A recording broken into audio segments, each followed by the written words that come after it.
Hello everyone, I hope you're having a wonderful day. Today we are responding to the original War of Rights Mythbuster video, correcting the errors that we did in the previous video, and answering more myths that you all put in the comment section. In regards to shooting through fences, that will be its own separate video that we will post sometime in the future because that could be a whole video in and of itself. With that being said, hope you enjoyed these corrections and more myths that we're busting.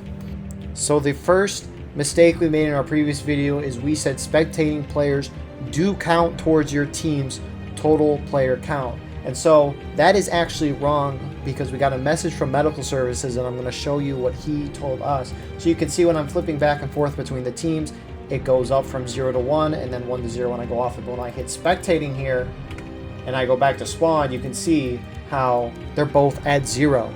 Therefore, spectating players, although they do show up when you hold down tab on the side that you've selected, you're not actually on any side, therefore not affecting the balance.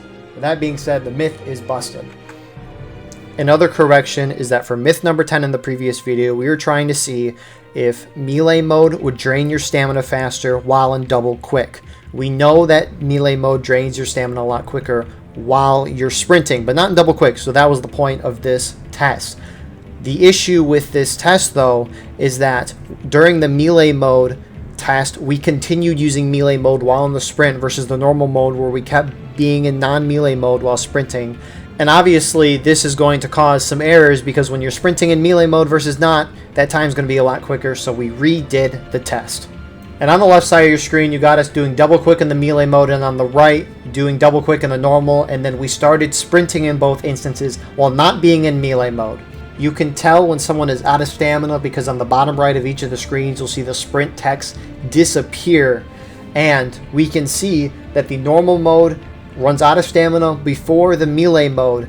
However, it was so close to each other in terms of when the character ran out of stamina that this myth is busted. And so double quick in melee mode or not, it doesn't affect your stamina. However, remember, while sprinting, melee mode does decrease your stamina faster. Next, we had a reply to our test last time showing if officers and privates have the same ticket loss when they die. And so Canada is saying this is good, but I think the officers' tickets being worth more needs to be tested by deaths until the morale state changes. Well, I did you one better. I went from battle ready to last stand on Eastwood skirmish, and here are the results. As we can see, we're just looking at the after action report because watching a dude F9 a bunch isn't the most entertaining thing. And as we can see, both times when I'm a private and an officer, the total casualties result in 15 total casualties, which means, again, this myth is busted. We have a myth from War of Rights game highlights asking if the short rifles like the Mississippi have a slightly shorter melee range than full-sized rifles. And as we can see, when we look down to the ground with both weapons, we can see the Mississippi not being able to hit the ground and kick up dirt, unlike the normal rifle, which does kick up dirt. Therefore, myth confirmed. We got another comment here from Jagathan Brewers saying if you do the middle mouse one properly, it'll cancel an animation and allow you to shoot quicker. Now, when I went to load and hit the middle mouse button, nothing happened. Everything was as normal. However, we have a comment underneath this from Thumper saying if you roll forward on the mouse wheel while letting go of right click at the same time while aiming, it holds the aim for you. And I can confirm that this is true and works. You can tell because when I roll forward the mouse wheel and let go of right click, the screen zooms out and zooms back in very quickly. So I can't believe this is true. Why is this in the game? I don't know. But regardless, myth confirmed. Edkins is asking about the accuracy of round ball versus buck and ball, and there's no good way to test this because there is always an inconsistent amount of sway that you have when shooting your gun, and on top of that there's also just randomness where the shot actually goes when you shoot it. You'd have to do thousands of shots and do the averages of all of those, and I do not have the time to do that. So myth inconclusive. Another comment from Ninja Gaijin in the similar vein, says, is there any difference between the 1855 and the 1861 Springfield rifles that anyone can notice? It all comes down to feel and maybe a couple cosmetic differences, but besides that, it's all how you like it. So, myth inconclusive. Blucher War of Rights asked, does crouching regen stamina faster? To test this, I sprinted until I ran out of stamina, and then I either crouched for 30 seconds or stood up straight for 30 seconds and then continued running until I was out of stamina.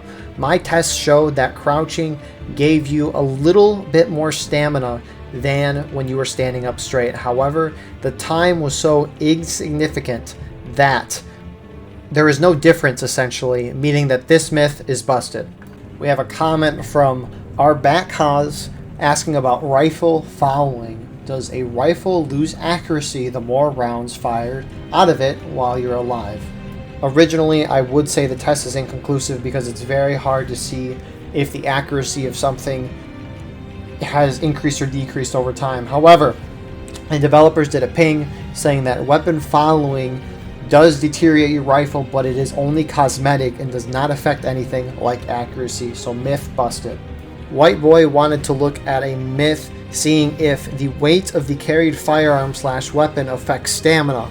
Oftentimes the officer is still able to sprint while the company is gassed. Could this be due to the lighter weighted pistol?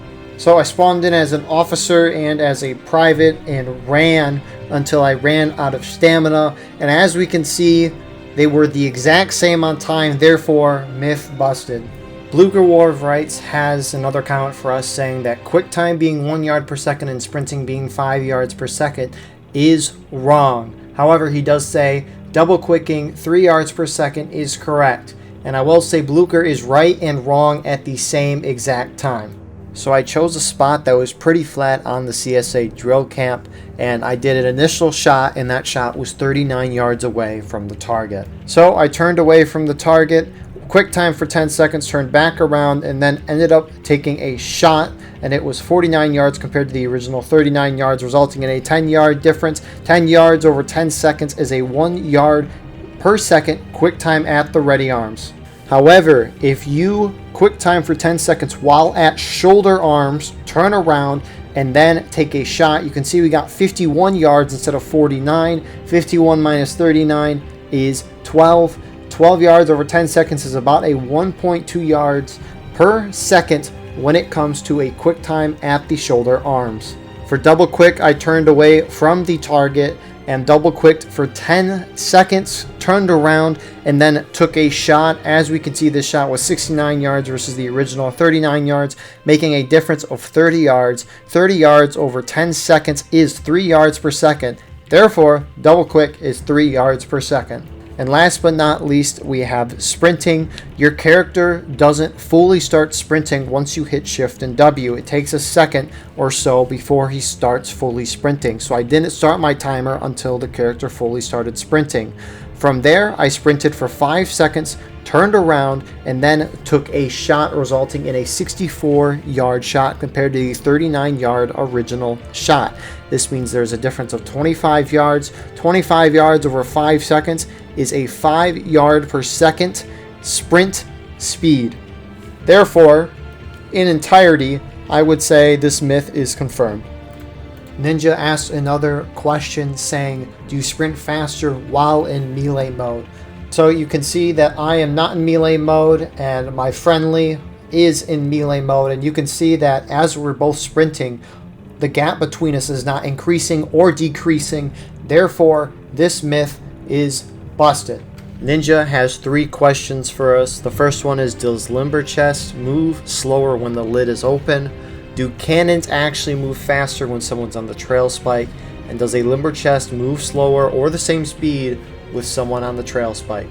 So for the limber chest lid being open and closed, we rolled some limber chests from the same position with one being open and one not being open. It's kind of interesting because the tail spike hits the barrier and that's what stops the limber chest from rolling, but they both hit the wall at approximately the same time.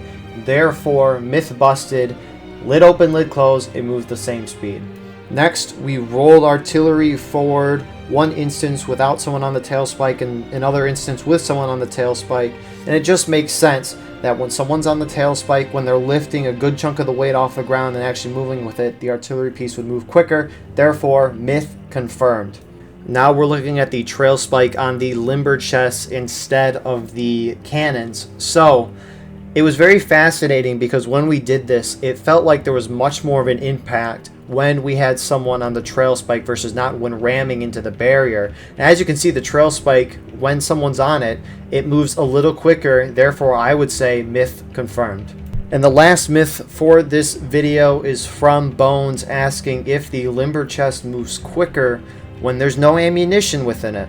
So we have one limber that's full of ammo and one limber that is completely empty, and as we can see, there is really no significant time difference between both. Therefore, myth busted. So I want to say thank you everyone for sending your myths in. It is greatly appreciated. If your myth was not gotten to, that means it was probably too complex for us to do within a meaningful period of time. But regardless, the shooting through the fences one on top of stabbing through fences, we're going to make a whole video on that at some point in the future. It'll take a while to do, so that's why we're pushing it down the line. Anyways, thank you all for watching. I hope you enjoyed, and we will see you in the next one. Have a wonderful rest of your night.